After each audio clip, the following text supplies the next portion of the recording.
വലിയ നോമ്പിൻ്റെ 21-ാം ദിവസം തിരുവചനം പങ്കുവയ്ക്കാൻ ലഭിച്ച അവസരത്തിനായി ദൈവത്തിന് മഹത്വം കരയറ്റുകയും ഏവർക്കും ക്രിസ്തുവേശുവിലുള്ള സ്നേഹവന്ദനം അറിയിക്കുകയും ചെയ്യുന്നു. ഇന്നത്തെ ധ്യാനത്തിനായി തിരഞ്ഞെടുത്തിരിക്കുന്ന വേദഭാഗം വിശുദ്ധ യോഹന്നാൻ എഴുതിയ സുവിശേഷം 5-ാം അധ്യായം 25 മുതൽ 29 വരെയുള്ള വാക്യങ്ങളാണ്.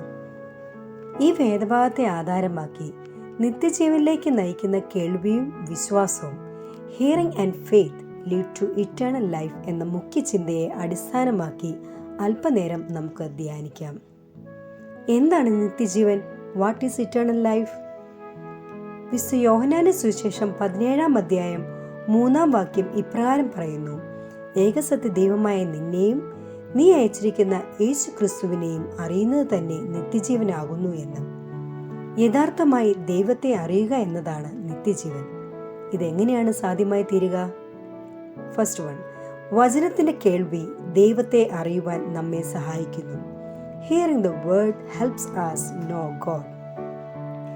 ഇവിടെ യോഹന്നാൻ 5:24 ഇപ്രകാരം പറയുന്നു: എന്റെ വചനം കേട്ട് എന്നെ അയച്ചവനെ വിശ്വസിക്കുന്നവന് നിത്യജീവൻ ഉണ്ട്.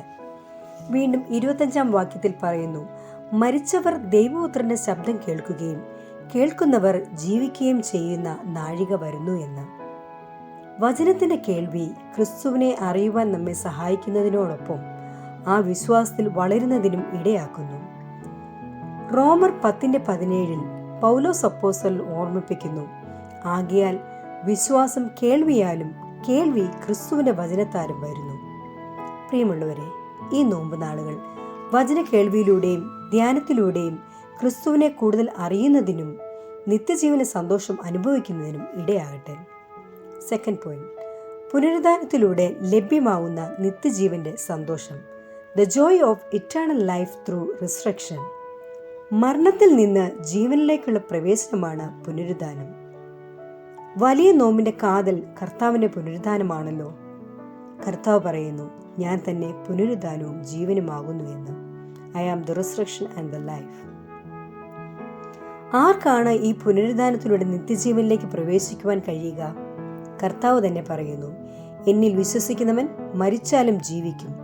ജീവിച്ചിരുന്ന് എന്നിൽ വിശ്വസിക്കുന്നവരാരും ഒരു നാളും മരിക്കുകയില്ല.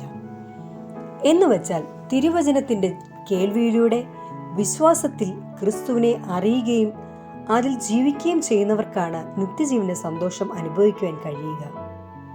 28-29 വാക്യങ്ങൾ നമ്മെ ഓർപ്പിക്കുന്നത്: കല്ലറകളിൽ ഉള്ളവർ എല്ലാവരും അവന്റെ ശബ്ദം കേട്ട് നന്മ ചെയ്തവർ ജീവനായും തിന്മ ചെയ്തവർ ന്യായവിധിക്കായും പുനരുദ്ധാനം ചെയ്യുവാനുള്ള നാഴിക വരുന്നു.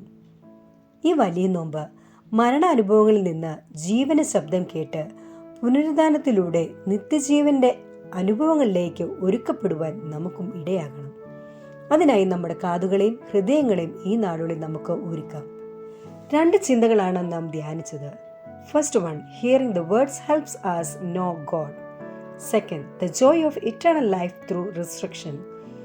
ജീവന്റെ ദൈവമേ, ജീവിപ്പിക്കുന്ന തിരുവചനത്തിന്റെ ശബ്ദം ഞങ്ങളുടെ വിശ്വാസത്തിന്റെ ജീവിതാനുഭവങ്ങളെ പുനർജനിപ്പിക്കുവാനുള്ള ആത്മീയ ഒരുക്കം ഈ നോമ്പ് നാളുകളിൽ ഞങ്ങൾക്ക് നൽകണമേ. ആമേൻ.